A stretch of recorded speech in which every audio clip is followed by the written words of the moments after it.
시작하겠습니다. 전능하사 천지를 만드신 하나님 아버지를 내가 믿사오며 그 외아들 우리 주 예수 그리스도를 믿사오니 이는 성령으로 잉태하사 동정녀 마리아에게 나시고 본디오 빌라도에게 고난을 받으사 십자가에 못 박혀 죽으시고 장사한 지 사흘 만에 죽은 자 가운데서 다시 살아나시며 하늘에 오르사 전능하신 하나님 우편에 앉아 계시다가 저리로서 산자와 죽은 자를 심판하러 오시리라.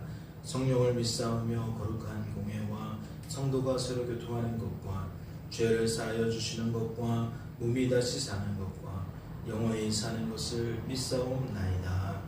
아멘. 함께 찬양하도록 하겠습니다.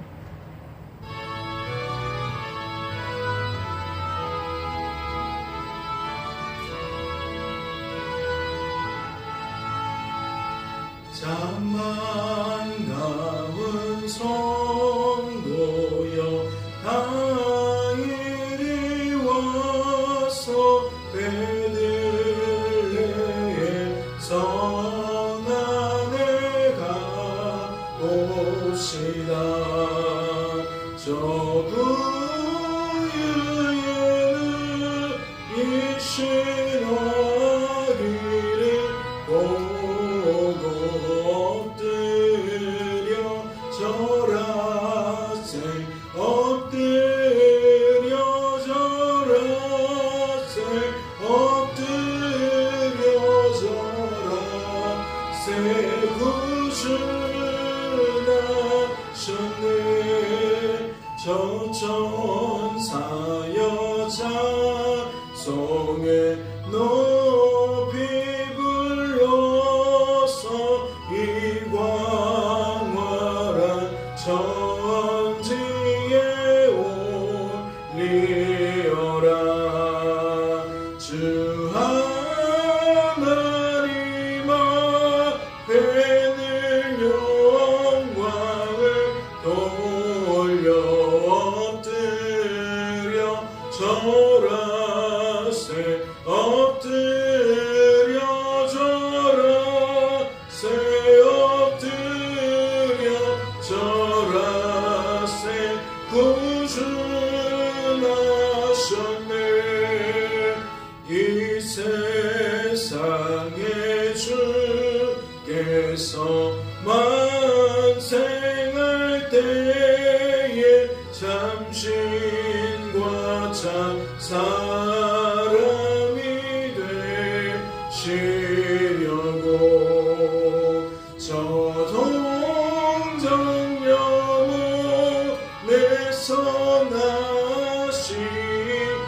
나시으니 엎드려 절하세 엎드려 절하세 엎드려 절하세 구주 나셨네. 여호와의 말씀이 육신을 입어 날 구원할 구주가 되셨도다. 늘 감사한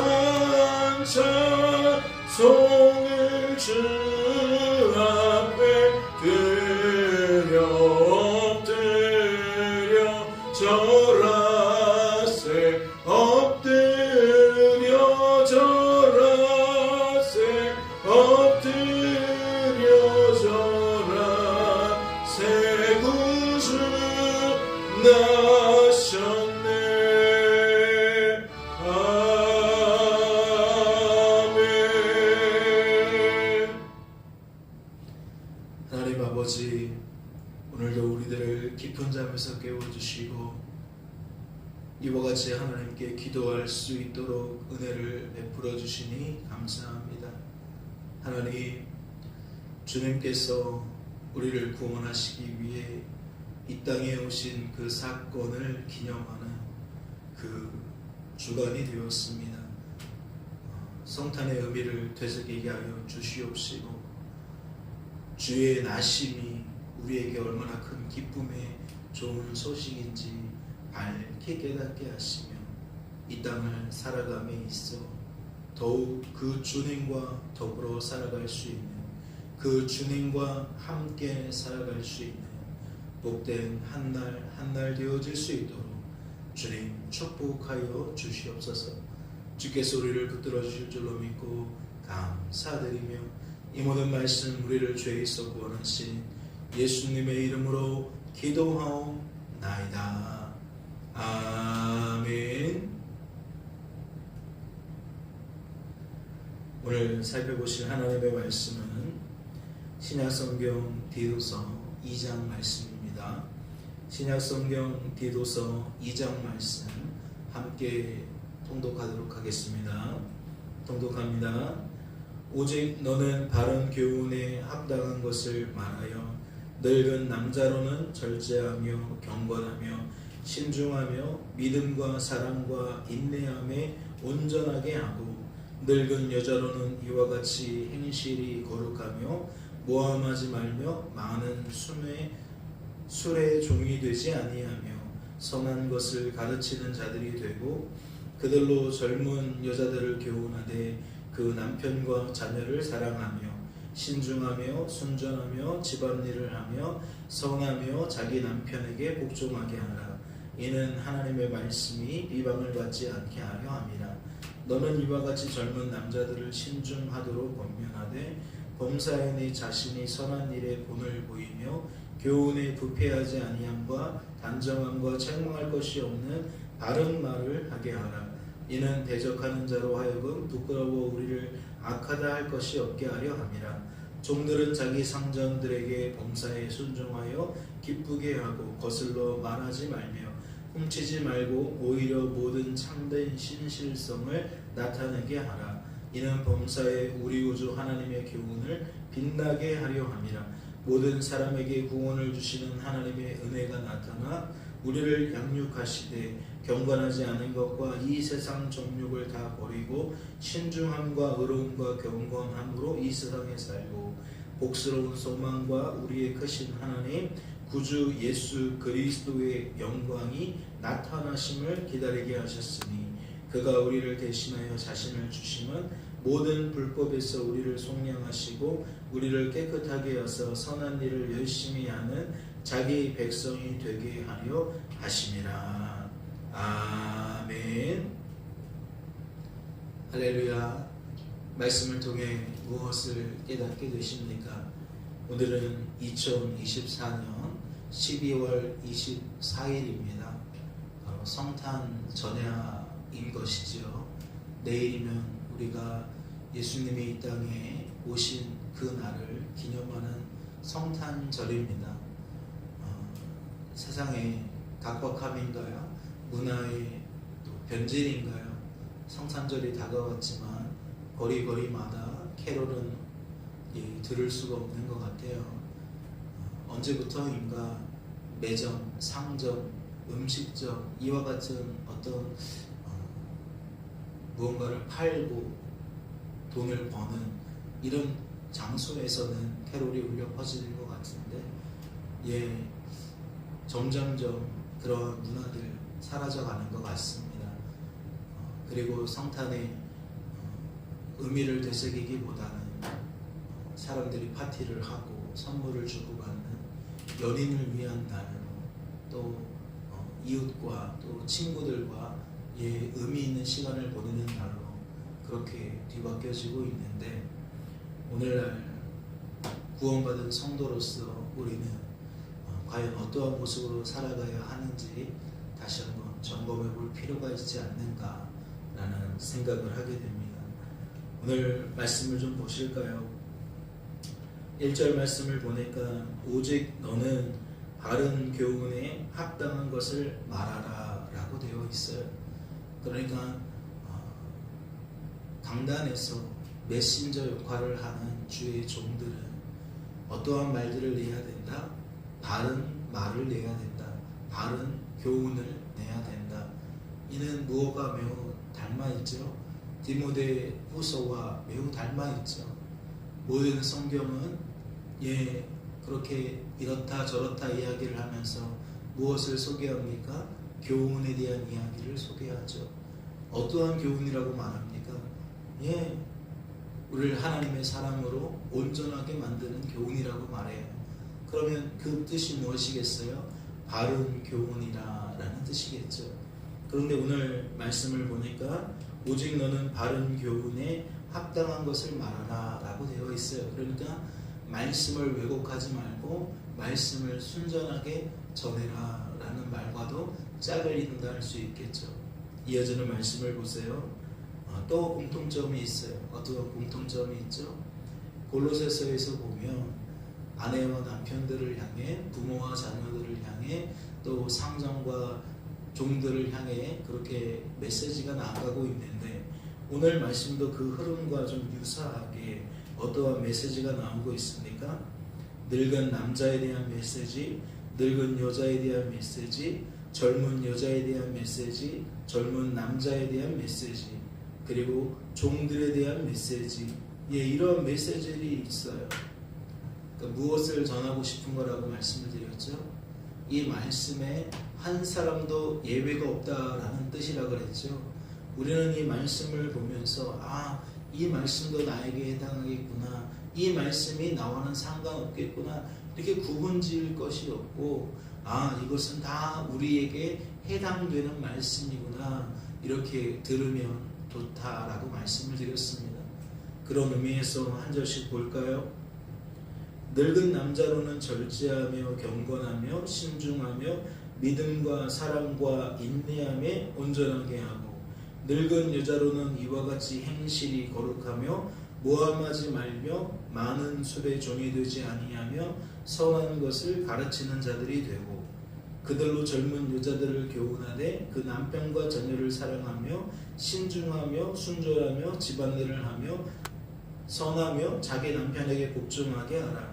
이는 하나님의 말씀이 비방을 받지 않게 하려 함이라. 너는 이와 같이 젊은 남자들을 신중하도록 권면하되 범사에 네 자신이 선한 일에 본을 보이며 교훈에 부패하지 아니함과 단정함과 책망할 것이 없는 바른 말을 하게 하라. 이는 대적하는 자로 하여금 부끄러워 우리를 악하다 할 것이 없게 하려 함이라. 종들은 자기 상전들에게 범사에 순종하여 기쁘게 하고 거슬러 말하지 말며 훔치지 말고 오히려 모든 참된 신실성을 나타나게 하라. 이는 범사에 우리 구주 하나님의 교훈을 빛나게 하려 함이라. 무엇을 깨닫게 되십니까? 여러 계층이 나온다고 말씀을 드렸어요. 늙은 남자와 여자, 젊은 남자와 여자, 그리고 종들에 대한 그 다양한 계층이 나온다 그랬어요. 그런데 이들 중에 겹치는 말이 무엇이라고 생각하십니까? 다양한 것들을 예로 들 수 있겠지만 저는 신중해야 된다라는 말이 마음에 와요. 마음에 와닿습니다. 2절도 봐도 늙은 남자를 향하여 신중하라고 이야기를 하고 있고, 또 늙은 여자들을 향하여 젊은 여자들을 교훈하되 어떻게 교훈하라 그러죠? 5절을 보니까 신중하며 라고 말하고 있어요. 또 6절을 보니까 젊은 남자들을 향해 또 어떻게 되죠? 신중하도록 권면하되 라고 되어 있어요. 그러니까 5 부류를 말하면서 3 부류, 많게는 4 부류를 향하여 신중하라는 표현이 소개가 되어져 있다라는 것이죠. 어떤 말일까요? 그 신중이라는 말은 결국 무엇을 나타내고 싶어 하는 걸까요? 그 뉘앙스를 보면 말씀에 이런 부분들을 볼 수가 있어요. 5절을 보세요. 신중하며 라는 말로 시작된 그 말씀 끝자락에 어떠한 말씀이 있습니까? 이는 하나님의 말씀이 비방을 받지 않게 하려 함이라. 이는 하나님의 말씀이 비방을 받지 않게 하려 함이라. 또 있어요. 8절을 보세요. 책망할 것이 없는 바른 말을 하게 하라라는 그 말 끝자락에 뭐라고 되어 있죠? 대적하는 자로 하여금 부끄러워 우리를 악하다 할 것이 없게 하려 함이라 라고 되어 있어요. 또 있어요. 10절을 보세요. 뭐라고 되어져 있죠? 끝자락에 보니까 이는 범사에 우리 구주 하나님의 교훈을 빛나게 하려 함이라. 그러면 이 세 가지 말을 종합해 보면 어떠한 내용을 드러내고자 합니까? 하나님의 말씀이 훼손되지 않게 하려고, 하나님의 말씀이 악하다 비방을 받지도 않고, 하나님의 말씀이 오히려 빛이 나도록, 하나님의 말씀이 비방을 받는 것이 아니라 오히려 빛이 날 수 있도록 너희들은 어떻게 해라? 신중하라. 신중하라. 그럼 신중하라는 말에는 마음가짐이나 삶의 태도를 담고 있는 것이겠죠. 말할 때에, 행동할 때에 신중하라. 외적인 열매가 신중하려면 당연히 내면적인 것이 먼저 신중해야겠지요.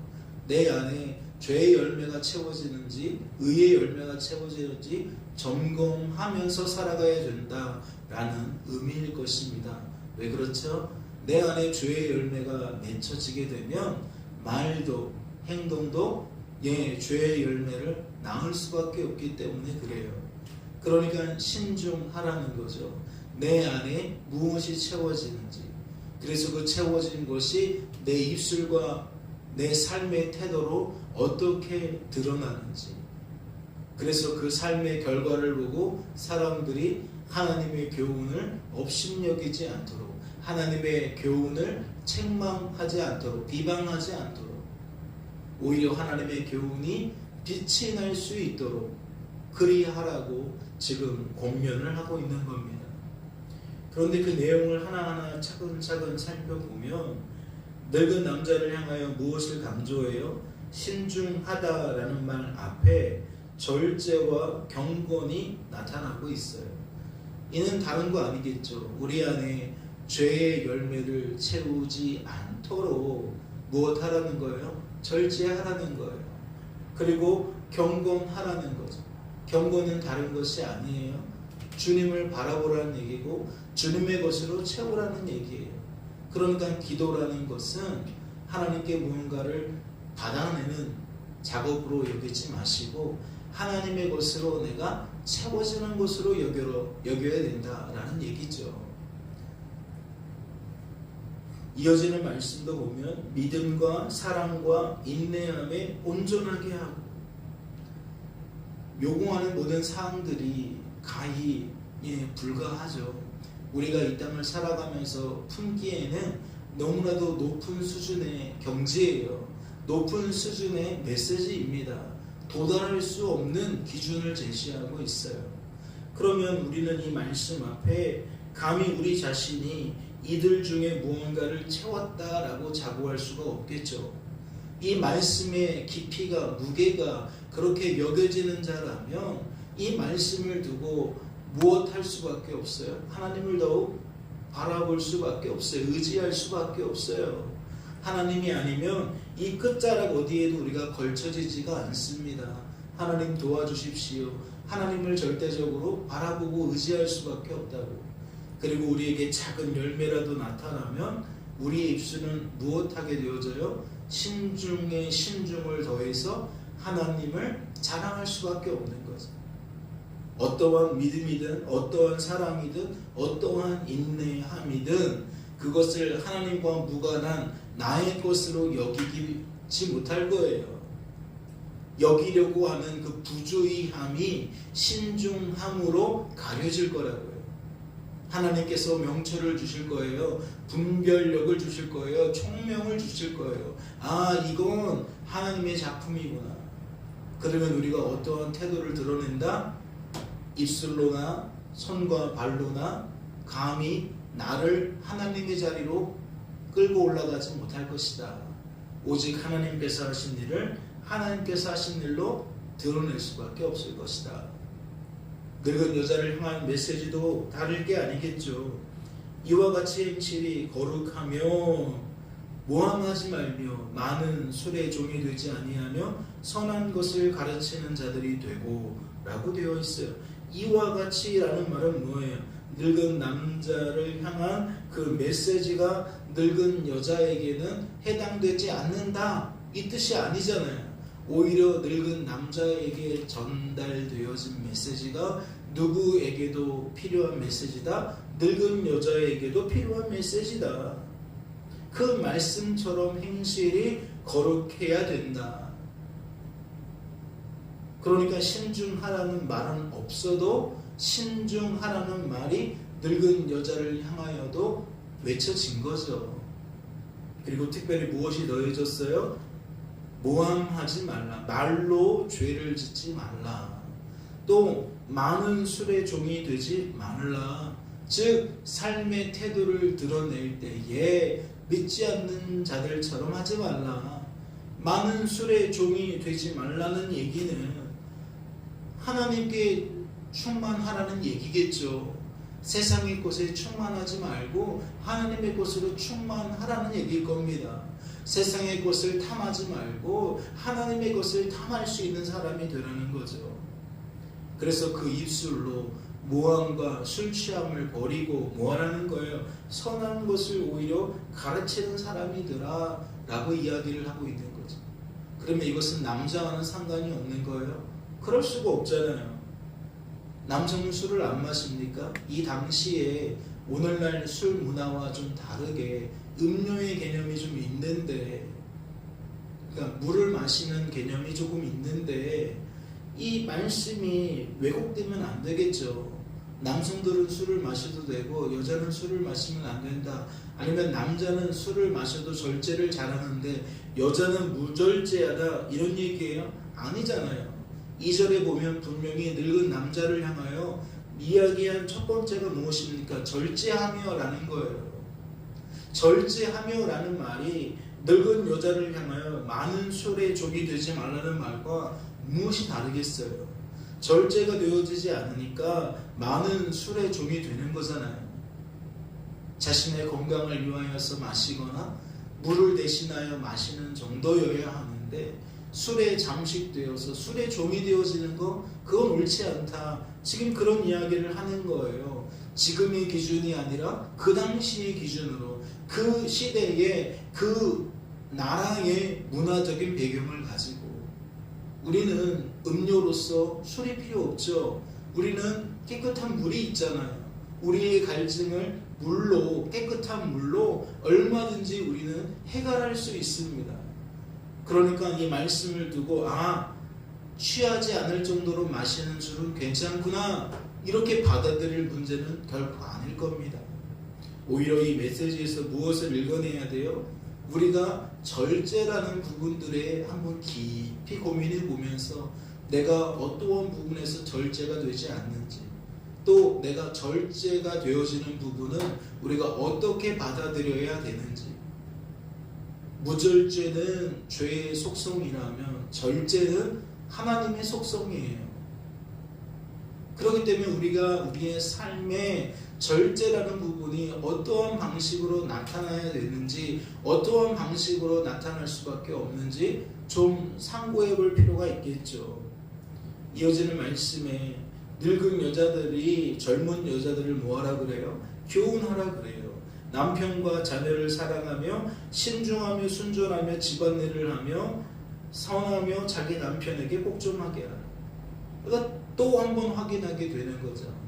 젊은 여자에게 늙은 여자가 교훈을 하는데 너 신중해야 돼 라고 말하면서 자기는 신중하지 않을 수 있어요?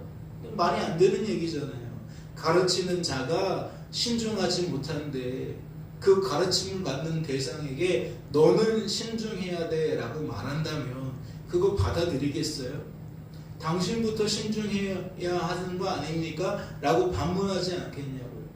그러니까 표면적으로는 기록되어 있지 않아도 그 문자의 그 흐름이나 맥락을 보면 늙은 여자를 향하여서도 신중하라는 말은 전달되어지고 있는 거예요. 그리고 이것은 따로 논다기보다는 남자나 여자나 젊은 사람이나 늙은 사람이나 결국 하나님의 교훈 앞에 자신을 보고 자신의 그 한계를 깨닫고 하나님 의지하라는 얘기밖에 없어요. 하나님 바라보라는 얘기밖에 없다고요. 이 남편에게 복종하라는 말을 통해서 우리가 상고해 보지 않았습니까? 골로새서 3장에서 나오는 아내들아 남편에게 복종하라, 이것이 옳다, 주님의 뜻이다. 그럼 그거를 아멘 하고 받을 사람이 얼마나 있겠냐고 말씀을 드리지 않았습니까? 우리의 죄성이 이 시대의 그 가치관이 이미 그것을 뒤틀어 버리고 있어요. 그냥 받아들일 수는 없다는 거죠. 그러니까 은혜라는 말이 필요한 거예요. 말씀을 말씀대로 여길 수 있고 그것을 내 삶으로 열매 맺을 수 있는 것은 하나님의 절대적인 역사가 아니면 불가하다라는 얘기죠. 6절을 보면 젊은 남자들을 향하여서 이야기하는데 또 이렇게 나오고 있어요. 너는 이와 같이 젊은 남자들을 신중하도록 권면하되 범사에 네 자신이 선한 일에 본을 보이며 교훈에 부패하지 아니함과 단정함과 책망할 것이 없는 바른 말을 하게 하라. 여기에서도 또 우리가 살펴볼 수 있잖아요. 너는 내 자신이 선한 일에 본을 보이며 라고 되어 있어요. 그러니까 가르치는 자의 입장에서 네가 먼저 본을 보일 수 있어야 한다 라고 말하고 있다. 그러면 한 번 더 체크가 되는 거잖아요. 아, 늙은 여자가 젊은 여자를 향하여 신중하라고 가르치라는 것은 이미 당신이 신중한 상태여야 된다라는 말과 진배 없구나 확인할 수가 있는 거예요. 범사에 네 자신이 선한 일에 본을 보이며 교훈에 부패하지 아니함과 단정함과 책망할 것이 없는 바른 말을 하게 하라. 책망할 것이 없는 바른 말을 하게 하라. 저는 여러분에게 이런 조항들을 말하면서 높은 수준으로 우리 자신을 끌어올려야 된다라고만 강조하고 싶은 게 아닙니다.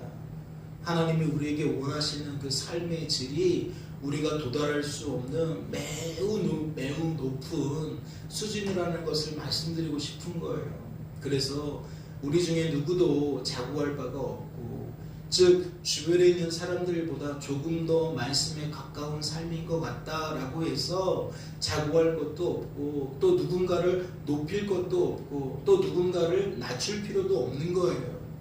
우리는 언제나 하나님 앞에서 나라는 존재가 하나님의 기준에 도달하지 못하는 존재라는 것을 깨닫고 오히려 말씀 한 구절 한 구절 붙들고 뭐 해야 된다? 하나님, 이 말씀을 통해서 나의 죄를 봅니다. 나의 한계를 봅니다. 나를 이 비참한 상태에서 불쌍히 여기시고 나에게 구원의 은혜를 베풀어 주시옵소서 라고 나아갈 수 있어야 한다. 지금 그 이야기를 드리고 싶은 거예요. 그래서 조금 넘어가 볼까요? 12절부터 보세요. 우리를 양육하시되 경건하지 않은 것과 이 세상 정욕을 다 버리고 신중함과 의로움과 경건함으로 이 세상에 살고 복스러운 소망과 우리의 크신 하나님 구주 예수 그리스도의 영광이 나타나심을 기다리게 하셨으니, 12절 13절에서 기다리게 하셨으니라고 결론을 짓고 있는데 누가 나를 기다리게 만드셨다는 얘기입니까? 11절을 보세요. 모든 사람에게 구원을 주시는 하나님의 은혜가 나타나. 여기서도 문장을 잘 살펴보면 성부 하나님의 크신 은혜가 우리에게 나타났다는 거예요. 그래서 우리가 성자 하나님이신 예수 그리스도의 그 영광이 나타날 것을 무엇하게 되어졌다? 기다리게 되어졌다라고 말하고 있는 거죠. 그러니까 하나님이 하시는 일을 이렇게 마지막 자락에 반복적으로 우리에게 알려주고 있는 거예요. 하나님은 이런 분이다, 이런 일을 하시는 분이다, 이런 일을 지금도 하고 계시고 앞으로도 하실 것이다. 그러니까 너는 너의 삶에서 어떠한 삶을 살아가야 된다? 하나님 때문에 나라는 존재를 바로 알고 하나님이라는 존재를 바로 알아서 하나님과 단절되는 상태가 아니라 예수 그리스도를 통하여서 회복되고 화목하게 되어지고 그 하나님을 절대적으로 바라보고 의지하고 자랑하면서 살아가라 라고 이 말씀을 풀어갈 수밖에 없는 거예요. 이 한 날도 지내면서 그렇게 구원받은 성도답게 하나님 때문에 보존되고 하나님 때문에 성도다운 삶을 살게 되어지는 저와 여러분 되어지실 수 있기를 주님의 이름으로 소망합니다. 잠시 기도합니다. 하나님 아버지 감사합니다. 오늘도 우리를 사랑하셔서 기도의 자리로 불러주시고 우리가 무엇을 기도해야 될지, 우리가 어떠한 시선을 가지고 안목을 가지고 삶을 바라보아야 하는지 깨닫게 하시니 감사합니다. 주의 은혜가 덧입혀져야 우리의 안목이 새로워지고 우리의 인식이 변화되어집니다. 오늘도 기도할 때에 한량없는 은혜를 나리워 주시옵소서. 주께서 붙들어 주실 줄로 믿고 감사드리며 이 모든 말씀 우리를 죄에서 구원하신 예수님의 이름으로 기도하옵나이다. 아멘. 하늘에 계신 우리 아버지여, 이름이 거룩히 여김을 받으시오며 나라의 마옵시며 뜻이 하늘에서 이룬 것 같이 땅에서도 이루어지이다. 오늘날 우리에게 일용할 양식을 주옵시고 우리가 우리에게 죄 지은 자를 사하여 준 것 같이 우리의 죄를 사하여 주옵시고 우리를 시험에 들게 하지 마옵시고 다만 악에서 구하옵소서. 대개 나라와 권세와 영광이 아버지께 영원히 있사옵나이다.